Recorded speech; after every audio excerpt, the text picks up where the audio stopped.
All right, who's been in this meeting before?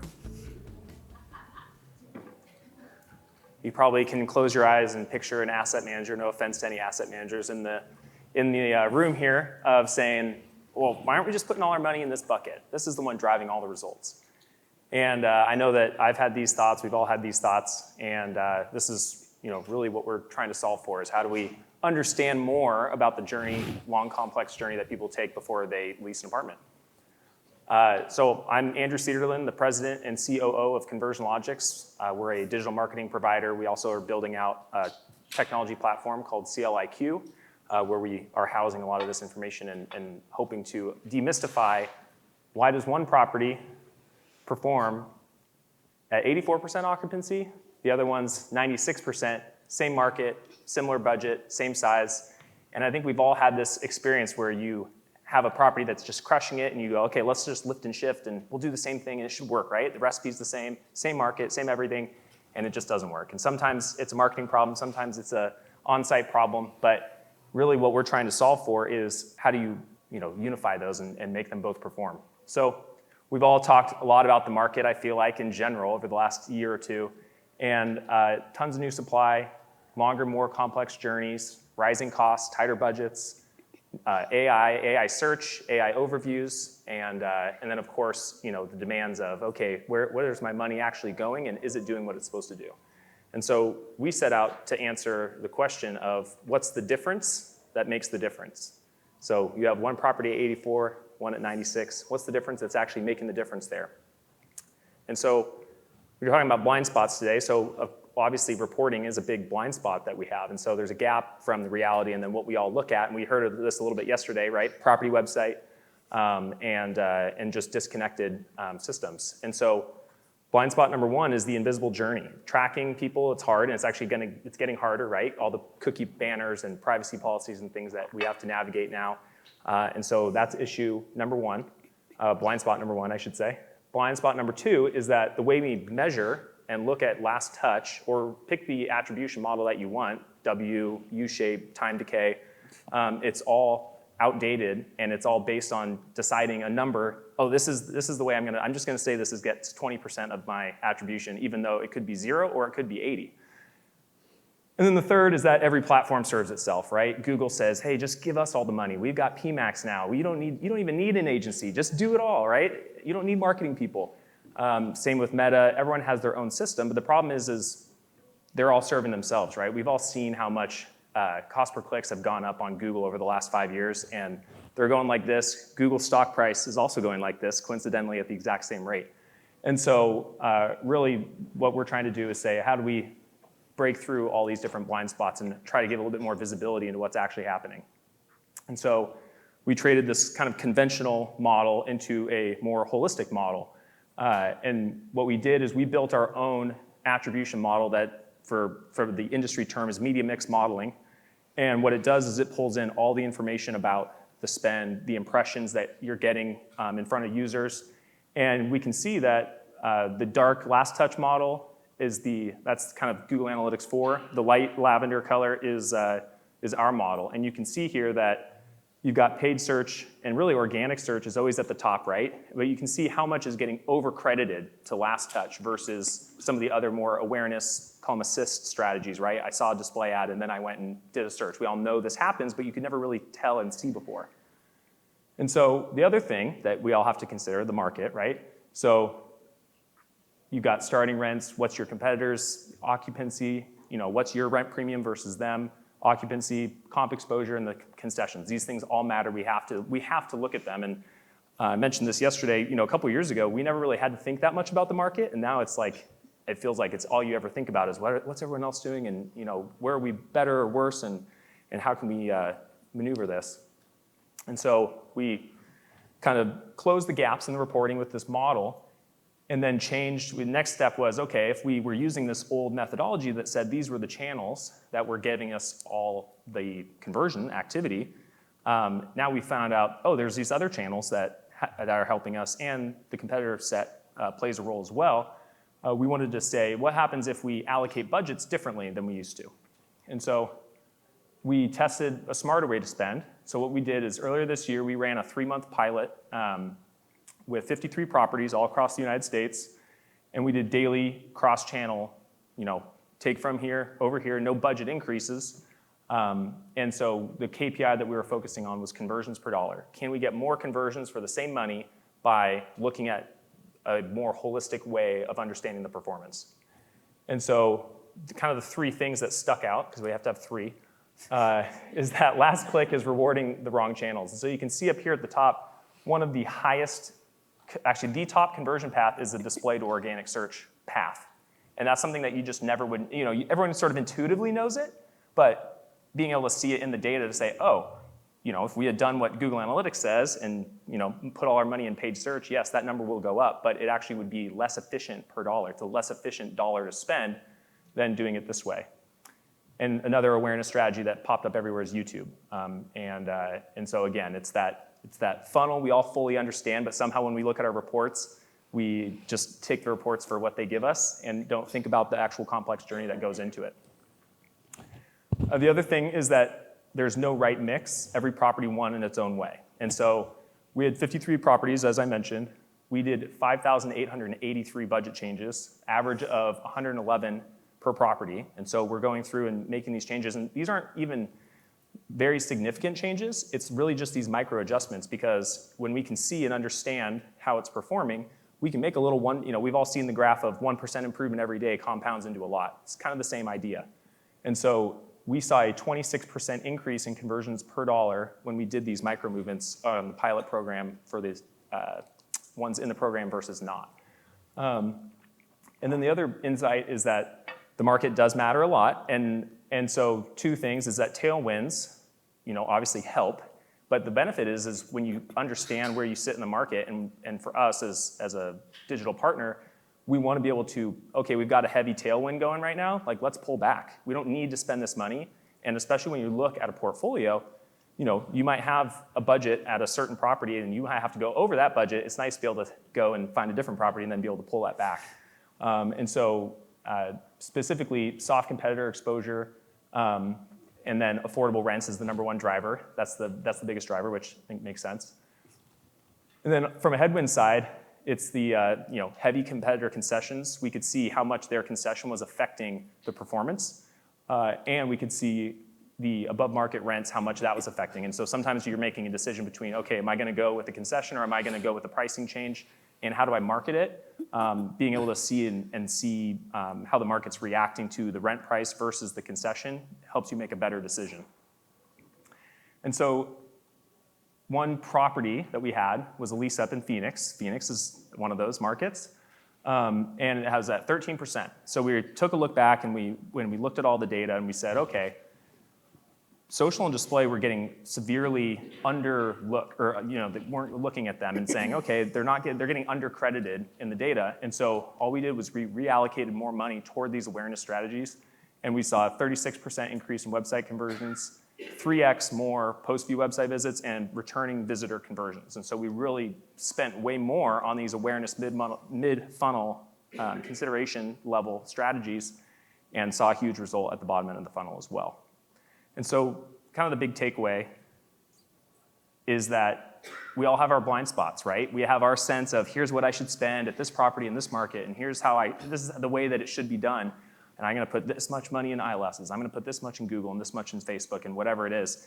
And everything's changed. And so we all have to adapt and say, okay, what was I not considering before, and what's some new reports and things that I can look at that now can help you make better decisions. And so to join me talking about blind spots and how we uncover them and what they've done to uncover their own blind spots, we have our lovely panelists here. So Kristen Dixon, she is the president or founder and CEO of Paralign Marketing. She's been in the industry all up and down different marketing positions. We have Nicole Cayaza, Jones Street Residential, the SVP of marketing. And then Martin Stein, who's our resident smart guy at Conversion Logix, and he built a lot of the technology that I was talking about. So thank you, panelists, for joining me. And I'm going to sit down and figure out which question I'm asking first. I love that. So looking at blind spots, and I'm going to ask you, Kristen, this first one's going to you. What insights have you learned from improving the way you track, report, and reduce blind spots when you look at marketing campaigns? I think the biggest insight is that we've just all been confidently wrong. We're just looking at these reports and we're saying, oh, all of these are such low converters. Let's cut them, let's pull back spend without really understanding the full journey. And we know that the renter has 5 to 10 or 8 to 12, depending upon who you're asking, like touch points before they make a decision. But the the reports haven't really caught up to that until recently. So now that we're uncovering these blind spots through these multi-touch reporting models, we can see that we've just been missing so much of the picture. And in a session yesterday, they had like a year-long subset of data that they looked at, and the source that we're attributing the lease to 50% of the time is wrong. I still think that's better than the weatherman, but like that's still bad when we're talking about ad dollars. So I think we just need to understand, like the prospect, if you think about it like a relationship, like you have to flirt with people before, you go on a date, and like definitely before you ask them to move in with you. So we need to make sure we see all of those milestones that is making someone say, yes, I want to live with you, before we start to make decisions. So don't be wrong. Yeah, I love it. Nicole, what about you? I think what we have seen primarily is that all of the channels in the upper funnel that we typically think and attribute to brand awareness, they actually end up converting a lot more than we think they do. And because we've only had the last touch attribution to report back to or to look at on our reports, we may not be allocating or putting enough marketing dollars behind those specific top of funnel campaigns. Because we're not understanding well enough how impactful they are to helping a prospect or a customer move down the funnel and end up converting. We at one property, our budget stayed flat. We don't get budget increases very often, so we have to squeeze out every penny from every dollar. But we were able to see the shift of specifically social and display. And we were able to move around some of our marketing dollars, so that way we had more behind social, behind display, and behind retargeting. And within just a 30-day period of time, we were able to see through the Unified Attribution model that those budget reallocations gave us a 1% lift in occupancy, a 21% increase in the number of tours that we had, and a 32% increase in our overall call volume. Martin, what about you? Obviously, you looked through lots and lots of data. What were some things that stuck out to you? I got to memorize this resident smart guy. Is that what you said earlier? Yeah, resident. We'll change your business card. Okay, cool. So, oh boy, where do I start? Look, I mean, we're running 10,000 plus campaigns a day, and obviously at that scale, you see a lot of patterns that don't occur. You don't see them when you just run 5 or 6 campaigns a day. 10,000 brings out things that are very, very clear. Now, here's one thing that I felt like I was really surprised. Even so, you run so many campaigns, every day for every campaign is different. So if you set your budget for your channels, and you do this on the 1st of the month, and then you come back on the 31st or 30th, and you think this is exactly how it's supposed to be, that's probably not the best way to do it anymore. Because a set and forget, I can tell you, is not working. Why is it not working? Because your campaign encounters a whole lot of stuff every day. There are other players. You're not alone in the market, and what we do with advertising is we're competing in a marketplace. And at marketplace, it's a lot going on. New properties, new units. Then you have like concessions being made, prices being changed. So if your campaign doesn't take that into account on a daily basis, you actually have a campaign that might be good on day 1 and not so good on day 2 anymore. So what we have to do is really make adjustments on the budget. That's your tool, that's your steering wheel, right? You can adjust, move a little money from A to B. If you move too much, you're gonna upset all of the AIs under the hood on Google, on Meta. So you have to do this a little bit. So that's kind of like the one thing that stuck out. It's like every day is different. There's not a rule that you can apply for all of them. You have to come up with those rules on a daily basis. The second thing is the last thing that I think is really key is like, this is team play. If you just have one campaign running or 2, or you think, hey, look, let's put all my money on my goal scorers, like those campaigns that bring in the conversions. That's kind of like running a football team without defense, and you're going to lose that game. So you need to have a great team that is working together. And that is a really, the setup is like in football and soccer. You have to have them all play together. Some might not score. And if they don't score from your last touch report, that does not mean they're not valuable on your team setup. So you have to look at it differently. You can't look at those KPIs like CTR and impressions and so on. You have to look, what does it do to the bottom line? Yesterday, when we had this attribution revolution talk, it was really clear. It's like what trickles through, what's going to happen at the bottom. That's really the thing that matters the most. So I think that stood out to me, and I think that's a takeaway we're going to probably speak a little bit more about. Yeah. So I want to talk a little bit about KPIs. So obviously things have changed a lot, and one of the things that we're seeing is search click-through rates in general are just way down because you got AI search. And so going to you first, Nicole, is what are some ways that you think or KPIs that you've changed and started looking at differently over the last year or so? I think as marketers, we probably all have our tried and true set of KPIs that we look at month over month, quarter over quarter. They've always kind of painted a picture and maybe allowed us to evaluate like benchmarks and see, have we made improvements, or maybe we need to focus on this a little bit more. But I don't think personally that those benchmarks that we've had available to us have done a very good job at actually telling the story behind kind of our performance and where we may need to pivot and make some changes to our strategy. So 100%, I still look at click-through rate, but I also get really granular into some other statistics or measurements, such as the overall engagement rate on specific pages within our website. We have been able to map for quite some time if we see an engagement rate of 70% or lower on like a floor plans page, that is like a reason to pause and kind of take a deeper look and dig a little further into why there's not more engagement happening on that page. Is it price point? Is it that you just don't have the availability, so there's not really much to engage with? Is it that you don't have a lot of floor plans? It really also helps. Again, sorry to the asset managers if there's any in the room, but it helps with those conversations with asset managers to be able to say, our engagement rate, our benchmark or our standard of, green light engagement rate is 70%. But right now we're at like a 55%. So, pricing may be the reason behind that. So, maybe we have a couple loss leaders, maybe we evaluate our pricing and run a special for the next couple of weeks and see if that helps to improve that engagement rate. We can see the same thing on gallery pages on our websites. So if it's below 70% or it's hovering right around there, but you notice that something with your overall leasing process seems a little off or a little slow, you can kind of go back and say, is this a great time for a photo shoot? Do we need to put on more 3D tours? Do we need to put on some more videos? Do we need more content? Or do we just need better content?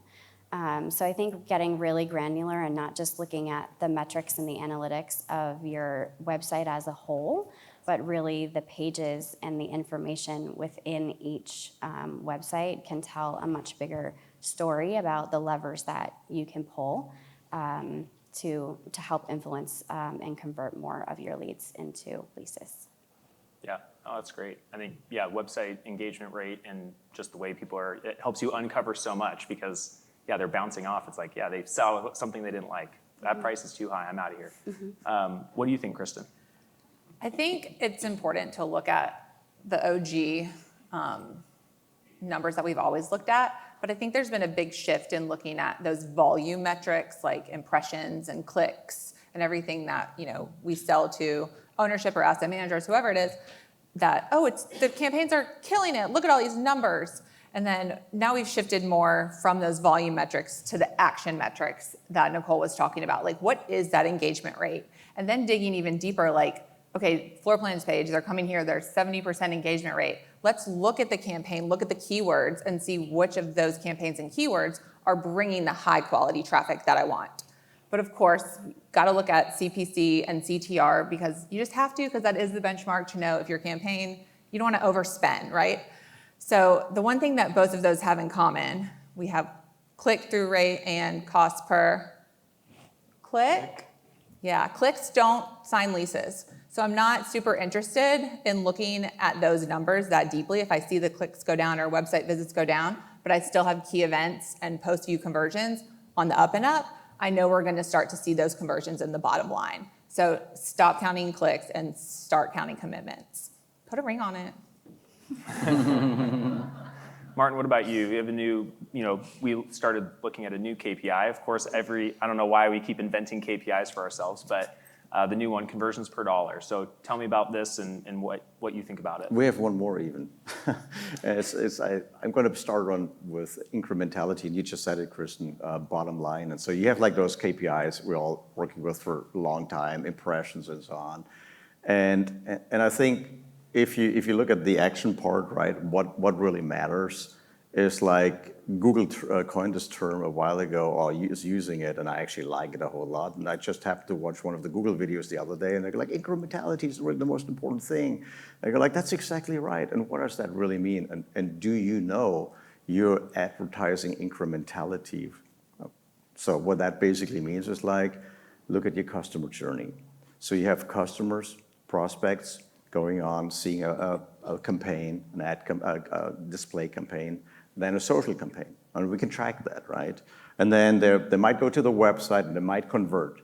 So what was the value of that social campaign? That's one conversion, counts as one. We don't double count. What's the value of the social campaign? 25%, 30%? That's incrementality if you would know that value. And we do know now with what we have in technology, it's called probabilistic attribution, so we can measure. We don't need a W curve or U curve or any of this, all heuristic attribution models. We can measure that. And that's when you have enough data, you can say, hey, look, if I have more paths like what you just saw, let's say I have like 100 coming in like this, and then I do a simulation where I remove that social campaign, by how much are the conversions dropping? And if they drop by 20%, you have the value for that social campaign. That's how that is being done with probability. That's how we calculate this. And when you know that value, then you can say my incrementality, if I wouldn't have had this, is like 20% for that. That's the real value. And when you now, for the first time, don't have to rely anymore on my marketing budget, it's unclear what's working because now we know what's working, then we can go forward and build those conversion paths, and you can see all of your campaigns working. Now, one thing as a KPI that you should look at in a conversion path is like if the campaigns that get the most funding don't show up anymore. And so that is a key part. Where do you find those tools? Google has it in data-driven attribution, just for Google Ads. We build it for our tools, and other providers probably have something similar, but you got to look at everything across, from ILS to organic search, not just like for your ad campaigns. And that's how you see incrementality. The rule is, if the top campaigns that you spend on, including what you have like organic and referral, are not on the top 3 conversion paths, you're doing something wrong. And the second part is like conversions per dollar. So now we go back to what we said earlier. It's not just like one campaign. You have like those converting campaigns with incrementality, and how do they play together? What is the metric for that? And we basically came up with our own one, because it's so cool to do that. And that campaign is like, how many conversions do you get per $1,000? And so a good value is if you, on average, this is not just like LA right now, it's like 50 conversions / leads per $1,000 is a good value. And now when we compare, things like if your spend by campaign is not really good enough, high enough, those conversions drop a lot. And that, I think, is one of the biggest things that we can measure when people underspend on campaigns. And that, to me, is one of the big findings. As a rule, don't spend less than $400 on an ad campaign because there's something called the S response curve. And in a very competitive market, you're not going to even push the needle. You just wasted $400. So you got to figure out how far do you go in order to be effective. And incrementality can show you how your campaigns work. And the total dollar amount conversions, they show you if you're above the 50 conversions per $1,000, that shows that what you do is being done the right way. Yeah, thanks, Martin. So KPIs are a signal. but we also need to look at broader stuff going on. Obviously, these are real world assets and there's people in them, and we all know how fun that can be sometimes. And so what are some broader signals, Kristen, that you use to determine, do I need to change my marketing mix? Well, I'm glad that people are involved, so AI can't replace us, hopefully. But I definitely look at the data. The data is going to show me like, oh, we have low, lead to tour conversion, tour to application, whatever it is. But that doesn't necessarily make me just dig into all the data and just see what we can do and see what we can change. Like, I'm going to go to the people first because I started as the people. And I would like to tell everyone, like, as when I was leasing agent, like, if you were just making decisions without talking to the team knows so much more than I would ever know about the leads that come through, the tours, what's going on with the market. I don't know, maybe there's construction outside, and so people can't even get to their office. Like, all of these things really come into play.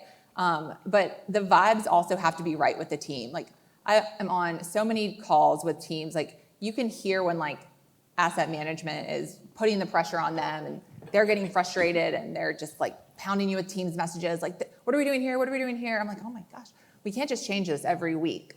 But I do want, like, I'm here to support them and understand what they're going through, but we can't just make changes all the time, like very reactive like that. So I talk to them to just, is it a market problem? Like, maybe it's not a marketing problem at all. It's not always our fault, but we do want to go through all of the motions. So I think you have to look at the data and the people, because that's going to tell the full story before you ever try to like make changes to the campaigns. Yeah, no, it's great. And yeah, it's marketing. We're always the, getting kicked in the corner over there. It's always a marketing problem, right?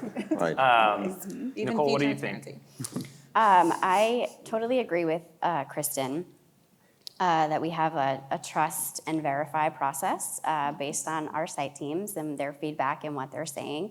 They're there every day hearing what's going on in their market, what their prospects are saying. But we really choose to double down on the data and have that help like support the decisions that we're going to make. We specifically look at lead to lease conversions. I know that seems like a really simple, basic, like marketing multifamily 101. But if the traffic is there and we're not closing it, we need to understand why we're not closing it and what the real reason is for that. It's not always an advertising problem. Is it pricing? Is there a different department that we need to work with and cross-collaborate with in order, excuse me, in order to be able to close more of those leases? Is it that our product isn't showing well? So we maybe need to refresh and get out our sparkle kits and refine our tour path and do all of those great things that present a really awesome first impression to everybody that comes through the door. Or is it our brand positioning, which does lie with marketing? So do we need to change some of our messaging? Do we need to change our targeting? Do we need to update or edit our creatives? Are they not giving us the right picture? Are we attracting the wrong type of demographic or not the one that we want at our property? And then a second KPI that's a little bit more outside of the general realm of advertising KPIs is our approval rates. I think we have all probably experienced approval rates declining more than we maybe ever have before. It seems to be a national trend, more so in some markets than others, but I've heard chatter that it's all across the country. So we've really had to work hard to identify within our strategies what can we change to try to make sure that our approval rates are increased and that we're spending all this money to fill our funnel. They're coming, they're loving what they're seeing, they're loving our people, and they want to live with us, but now we can't get them approved. So how do we change that? So sometimes being priced too low in the market brings in unqualified traffic. So we've actually asset management loves us for this one. So we've actually raised our prices at some communities. And it's brought in more qualified traffic and has allowed us to be able to approve more of those applications and kind of like reverse psychology that a little bit. It's also, if you have a low approval rate, it can also mean like your targeting or your keywords are off. So it's just a signal to go in, take a deep dive, go in and look to make sure that your keywords are the right keywords, that you're targeting the right neighborhoods, that you're targeting a wide enough net. If you have like a DMA that you're measuring, maybe instead of 15 miles out, you have to go 20 miles or 30 miles to really capture the renter pool that you want at your community. Yeah, that's great. So talking about blind spots, right? And we all have those, oh man, I know I'm right. This is the thing. This is the problem. I found it. So tell me about a time when, and I'll go right back to you, Nicole. Tell me about a time when you were like, oh, this is it. I know the problem. And you dig in the data and find out, oh, it wasn't what you thought. Yeah, so we didn't necessarily have a problem that we were trying to solve. We were really compiling data to identify high-level trends and really look at year-over-year performance. And we were pulling leasing velocity data, putting it into graphs so that we could easily evaluate kind of our ups and downs and where our strongest leasing season happens. And in the Northeast, we typically see a nice bell curve. Think like June to mid-September is our peak leasing season. Nobody wants to move when it's 20 degrees and there's 3 feet of snow on the ground. So everything before June and after September really tends to be dead. So when we pulled the data and we looked at the graph, we saw, this was a bar graph, we saw a spike in April data. And I thought that I had pulled the information wrong. So I went back and I did it again, same thing. So we saw April leasing data as strong as the months that are typically in our peak leasing season. Think like end of July, beginning of August. Totally unexpected. We don't plan to have busy leasing season in April, at least in the Northeast. So we took that data and we said, okay, how do we capitalize on this and make sure that next year, if there is a renter pool out there, that we're doing something maybe different that other people aren't quite thinking about yet. So how do we get that kind of upper hand within our market? So knowing that we had that data point completely proved us wrong. We have been able to front load our budgets in like February and March, whereas we typically wouldn't start front loading our budgets until probably April or May. So that way we have a full 30, 45, 60 days to really let those campaigns and those budgets optimize. So when April rolls around and that renter pool that we know is out there now that we didn't know about before, that we really can act on that and have a really successful leasing season faster and more upfront and kind of close the back door earlier within the leasing season. So when mid-September comes, we really can kind of lower down into our, I guess, winter budgets, our decreased budgets, you could say, and feel comfortable going through the winter, reducing concessions and not having to reactively scramble to fill leases and to get occupancy. Some quick stats on that strategy and how we were able to move the needle by front-loading our budgets a little bit more in the earlier seasons. We closed Q3 last year 3.6% more highly occupied than the year before. There's operational factors that come into play with that too. I don't want to take all the credit, but we did really adjust and deep dive into our marketing budgets, and we were able to see that we did a lot more leasing volume up front in the early part of our leasing season, instead of trying to catch whoever's out there that still might be looking at the end of the season. Well, I think if we're always going to take the blame, we should be able to take all the credit, right? I think that makes sense to me. Totally. What about you? I don't know if we were proved wrong. I think we already knew this, but I do a lot of audits as a consultant, so I see a lot of different property source reports, which is usually I feel like Bible for how we make decisions. We're like, oh, this is not converting, cut it, or looking into the campaigns, oh, look at how many impressions. That didn't give us any leases. And you're just cutting a lot of these first impressions or brand awareness. You can't even ask someone out on a date if you're not there at the very beginning of it. And we're just cutting these, looking at these source performance reports, even though we know that the property website is probably not the number one lead generator because there's no ad spend behind it on the CRM line item, yet it gets all of the credit.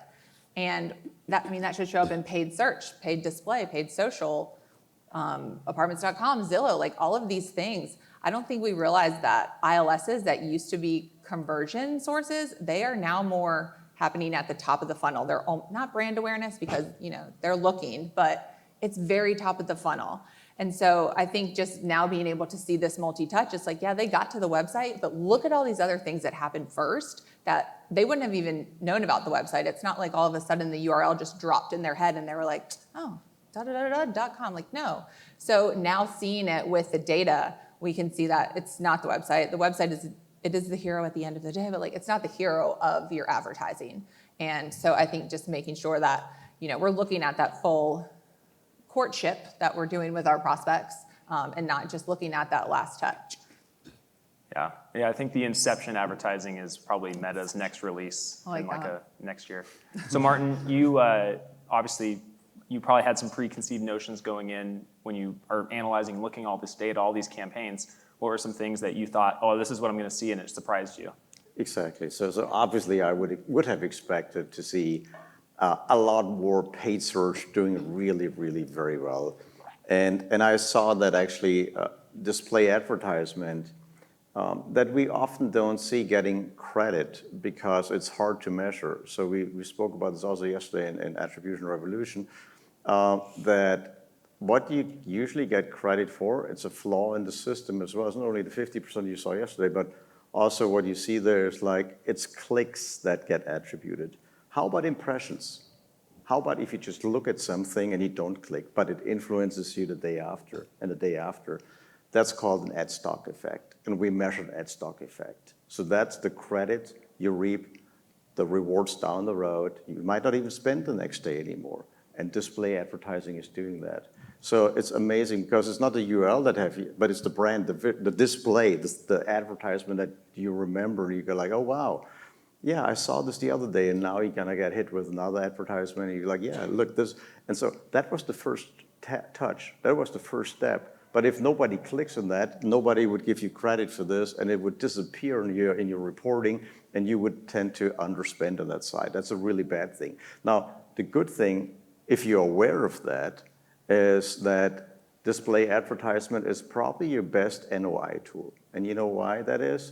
Because when people see your brand, and we measure that on conversions per dollars, those who had really strong campaign mixes with display achieved constantly and consistently higher conversions, more conversions per dollars than those who did not have those display advertisements in there. So they will do a whole lot of good stuff. And additionally, you don't have to be cheaper on the market on your rents, or you have to have more concessions.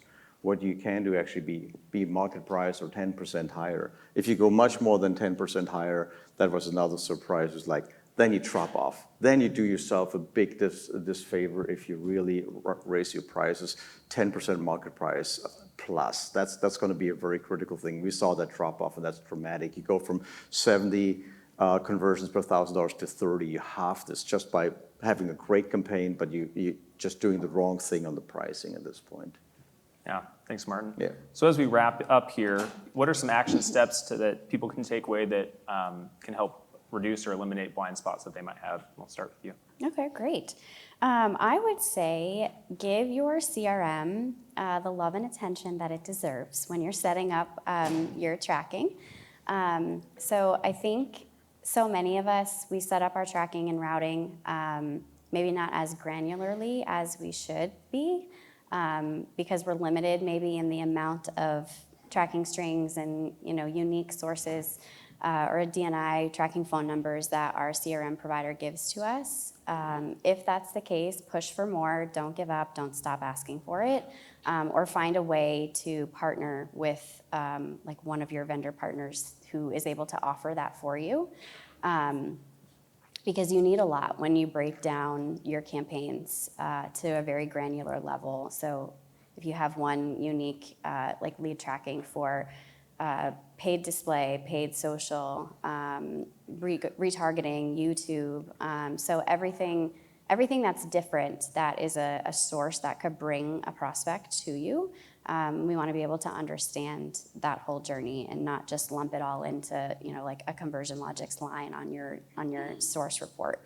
So I think that's my biggest takeaway is to really set that up Do it right the first time at the beginning when you're setting up new properties or a new CRM, and make sure that it's very thorough and very granular so you have the data within your own CRM. Because if you don't do it, it's your it's your PPC, paid media provider, that's doing it for you. And if you should happen to make a change at some point in the future, that data does not belong to you. So setting it up in your CRM as granularly as you can would be my takeaway. Awesome. Kristen, what about you? I think something that just came to me as we're all talking about how important, first impressions are, and that's display, social, all these ads at the top. I've never spent nearly as much time designing these ads that I spend on the rat card that I don't know if it ever leaves the leasing office that I send it to. But I make sure those are so beautiful. Yet the display ads, I usually just let the agency design them, and I'm like, great, yeah, post it. And that's seen by hundreds of thousands of people apparently every month.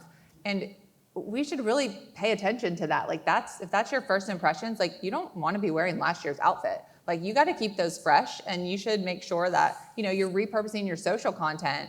You're using the best pictures. Like God forbid you have a rendering and your property is 5 years old. Like we need to pay more attention to that because it really is so important in the whole conversion funnel and in the relationship courtship of your prospects before they move in with you. They need to know that you look good from the beginning. And a lot of these ads start to look the same over and over again. But my rat card looks different if anyone sees it. So I think we should really pay a lot of attention to that. And then I think the other thing that is super, we're all gonna, if you haven't got it yet, you're gonna hear it, hey, can we cut spend? Where can we cut spend? It's well, yesterday you wanted more leads, but sure, I'm a magician, a unicorn, whatever it is. But everything we've said, I think you need to look at this full attribution journey. If you don't have a partner that is showing you this data, you need to go into each of your vendors' data, go into apartments.com, go into Zillow's dashboard. Does anyone ever log into that? I never did. I had time to go to one to pull the reports for this call before I had to get on another call. So going into those dashboards, they're constantly updating them and giving us more and more data because that's the picture that you're missing when you're seeing, no leads, no leases, even though you're on a Diamond Plus package or whatever it is, but we know people are seeing it. So talk to your vendors too. They know so much more than we do because, we get to come to these conferences every so often and we learn from each other. The vendors talk to us all the time. So they have so many more insights and I learn the most from them. And I think that's a very underutilized, they're partners, right? Vendor partners, because they are truly our partners. So I think those would be the two biggest things that I would do. And to also reference your sports analogy, all of these players, baseball players, basketball players, their influences, their assists, if you will, a basketball player, that's part of his stat. A run batted in, an RBI. I don't know why we're using sports here, but hopefully it's working. I liked it. You started it. I did. But that's part of their player stats, right? They scored 22 points and had 3 assists. We're just well, a website got 10 leases and no one assisted them. We need to do that too. Yeah. No, it's great. All right, Martin, bring us home with a sports analogy. How can you follow this with Kristen right now? So that's brilliant. I love it. So look, there's a ratio that I think is really important. We don't talk about that ratio very often. There's what's your budget and how many campaigns are you running, right? If you have $2,500 monthly budget and you run 20 campaigns or ad campaigns, that's kind of spreading yourself super thin, and it's probably not going to work very well. So I think that's like having the team where 20 players are on the field, but they're completely underpaid. They're not going to do very well with regards to sports. So what you want to have is the right players. So you got to pay them the right amount of money, going back to sports, right? And so I feel like $2,500, you should have really good, 5 good solid campaigns, ad campaigns running. And they could run across 3 channels, maybe 2 channels, 3, 4 channels, but don't spread yourself too thin because that brings the overall average of the team, of your sports team down. If you have $10,000, if you have a lease up and something, of course you're going to scale and you run more campaigns, so you're going to put more in other buckets as well. Your team is going to get bigger, but make sure they're well funded. So everybody has to be a great player on your team. Don't stretch yourself too thin. Yeah, I love it. Well, we're at time, and so we wanted to leave you with 3, magic number, 3 takeaways. So first one is, what's a metric that you haven't really taken a second look at, right? we have blind spots. We haven't gone and said, hey, I should look, and is this number still my number? The other one is looking at the market versus the marketing across your portfolio. Which is driving it, and so where can you cut budget back if the market is really pulling the asset along, and where do you need to add more money if there's a lot of headwinds? And then the other thing is just something to think about is what are some of the things that you've held in your head that would change if you really took and gave more credit to the full funnel strategies. And so we put together a full study on what we did. So if you want to read more about it with a little bit more conversion breakdown, you can scan the QR code and give you a few other things that we didn't have time to dig into. So if you could just join me in giving our panelists a round of applause, that would be great.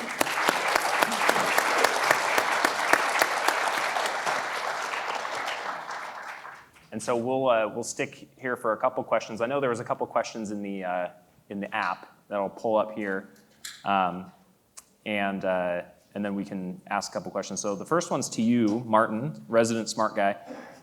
With cookie restrictions, ATT, and state of privacy laws limiting how we can capture and what we can capture, how are you thinking about the balance between deterministic and modeled attribution in a unified approach? Did you write that question for yourself? I just want to say, who asked that really sophisticated, cool question? I love it. Really well done. So look, it's actually, when you do this, we don't rely on PII, personal information, on cookies and so on. So we use Google's pseudo user IDs, and your other vendors use the same thing. The most important part here is like, if you have broken journeys, that is a problem. If you don't have all of what you have captured. So if people don't click the consent banner or something like this, you just have less data, but you still get the picture. So you still have volume. That's okay. That's okay. So there's a quality measurement about how accurate everything is going to be. At the end of the day, you just have to get started. This is a very sophisticated question. I think 98% probably of us who do marketing on a daily basis have to worry about, not worry about all of those details, but I think what you should worry about is like on the cookie side, that's taken care of. We're not going to capture cookies to the extent that we do cross website tracking or browser. None of that is needed to do what we're doing here. We have now AI that can actually use inference and model these things, and we can actually relate on the patterns we have seen in the past, so we can fill the gaps. That's how this stuff works these days, and we're probabilistic. We have a high likelihood that we can estimate. So that's what you can rely on. What the problems from yesterday's might not be the problems today and tomorrow anymore. So that's my short answer to that. I'm not worried about that. Awesome. Well, thanks everyone for joining. All right, yay. We've done.